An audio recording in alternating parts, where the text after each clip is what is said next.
Good day everyone. This is week 1 and 2 of Most Essential Learning Competencies, which covers some of the topics related to the introduction to life science.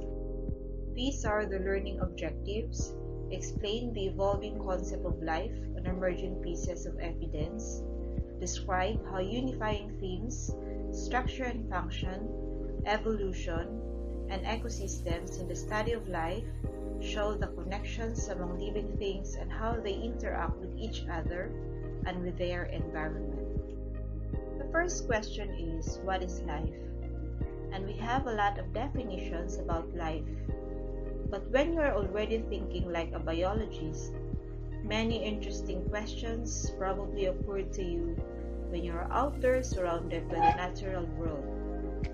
And also it is undeniable that more than anything else, biology is a quest of ongoing inquiry about the nature of life and even the origin of life.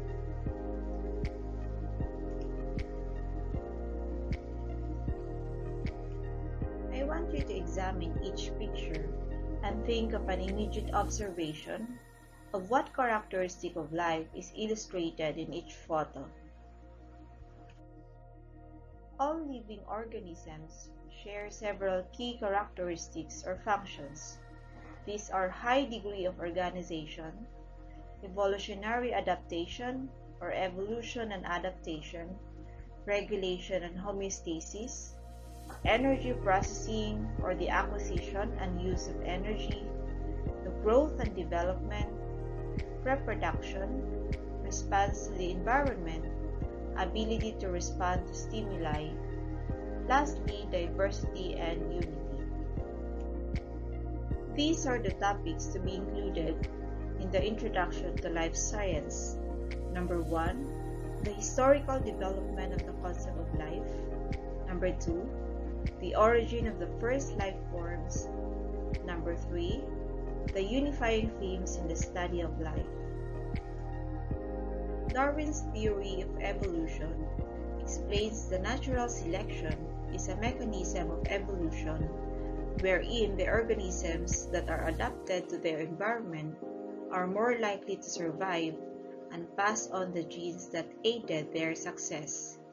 Natural process by which organisms being adjusted to their environment are most successful in surviving and reproducing. This process causes species to change and diverge over time. Evolution is the change in the characteristics of a species over several generations and relies on the process of natural selection. Also, another theory that all things are designed and created by God, and that is the theory of creationism. There are another theories that explains the origin and the evolution of life.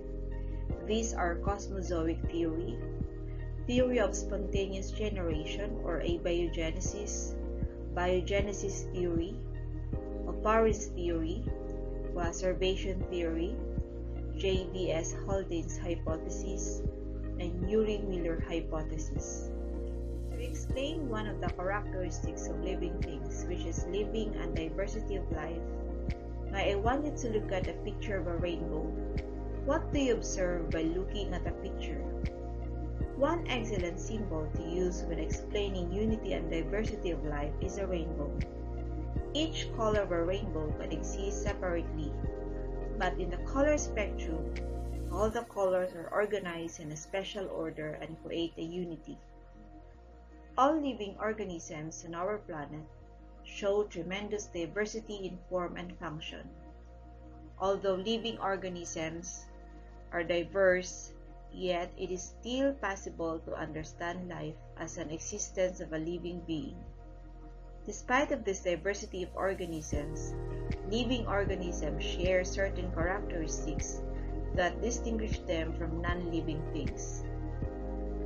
Another characteristics of living thing is by being organized into levels of biological organization, arranged from the simplest to the most complex, starting from molecules, cells, tissues, organs, organ systems, organisms, populations, communities, ecosystem, and biosphere.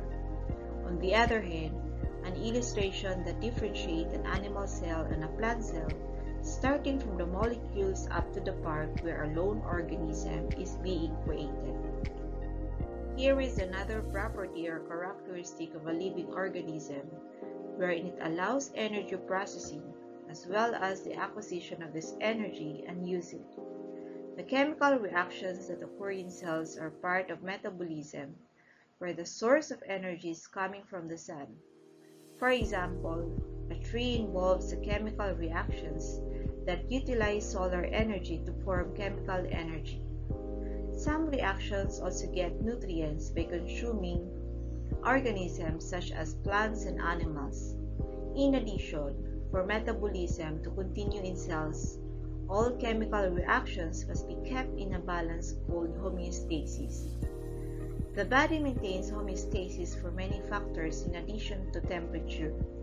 For instance, the concentration of various ions in our blood must be kept steady along with pH and concentration of glucose. One significant thing of a living organism is the ability to interact with and respond to their environment, but often with movement. I need you to observe the pictures below, illustrating different responses of a living thing depending on how it is going to react to its stimuli. All living things are able to respond to stimuli in the external environment. The organism responds to the stimuli by means of number of effectors, such as muscles and glands. Energy is generally used in the process. Organisms change their behavior in response to changes in the surrounding environment. Every type of living organism can reproduce or produce another organism like itself. For example, unicellular organisms reproduce by cell division. A unicellular organism is an organism that consists of a single cell. This means all life processes such as reproduction, feeding, digestion, and excretion occur in one cell. For example, amoebas, bacteria, and plankton are just some types of unicellular organisms. Likewise, the multicellular organisms use sexual reproduction.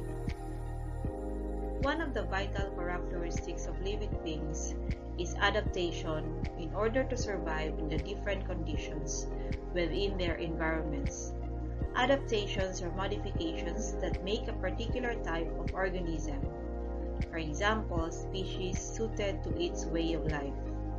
Species have modified over time by natural selection, which preserves genetic changes that make them better suited for their environment.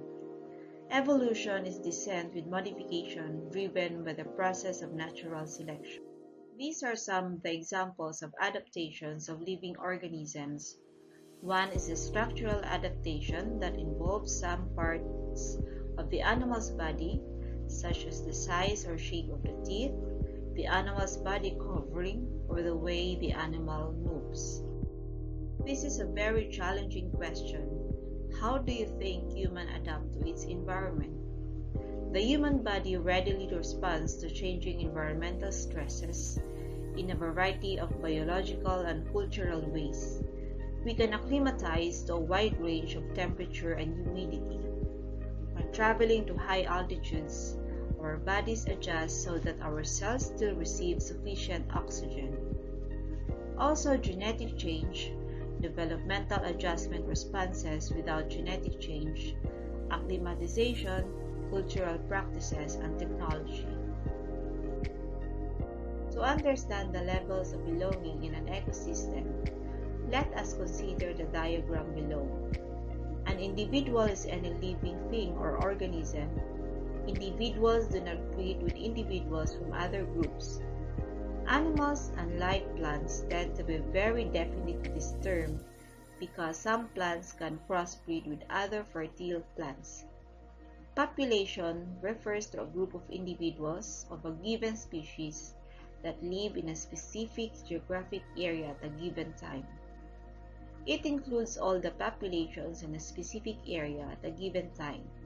A community includes populations of organisms of different species. A biome, in simple terms, is a set of ecosystems sharing similar characteristics with their abiotic factors adapted to their environment. Ecosystems include more than a community of living organisms, which is the biotic factors, interacting with the environment, which is the abiotic. At this level, note how they depend on other abiotic factors such as rocks, water, air, and temperature. When we consider all the different biomes, each blending into the other, with all humans living in many different geographic areas, we form a huge community of humans, animals and plants, and microorganisms in their defined habitats. A biosphere is the sum of all the ecosystems established on planet Earth. It is the living and decaying component of the Earth system. The diagram below shows the connectedness of each organism that illustrates the energy flow and trophic levels. Looking at the diagram, the energy decreases as it moves up trophic levels because energy is lost as metabolic heat. When the organisms from one trophic level are consumed by organisms from the next level, trophic level transfers efficiency measures the amount of energy that is transferred between trophic levels. Because living things are diverse, taxonomy was created to group organisms into categories and to understand their evolutionary relationships. It is necessary to classify organisms because classifications allow us to understand diversity better. It helps us to identify living organisms as well as in understanding the diversity of living organisms. It enables us to understand how complex organisms evolved from simpler organisms.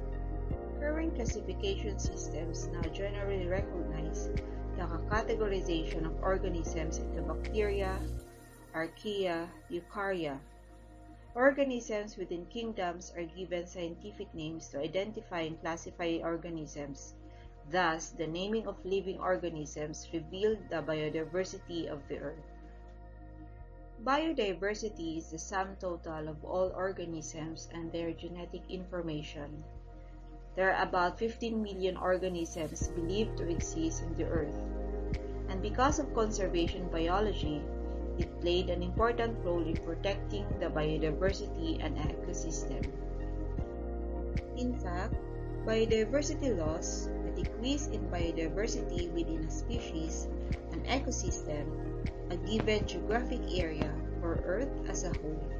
Biodiversity or biological diversity is a term that refers to the number of genes, species, individual organisms within a given species, and biological communities within a defined geographic area, ranging from the smallest ecosystem to the global biosphere. Likewise, biodiversity loss describes a decline in the number, genetic variability, and variety of species, and the biological communities in a given area. This loss in the variety of life can lead to a breakdown in the functioning of the ecosystem where decline has happened.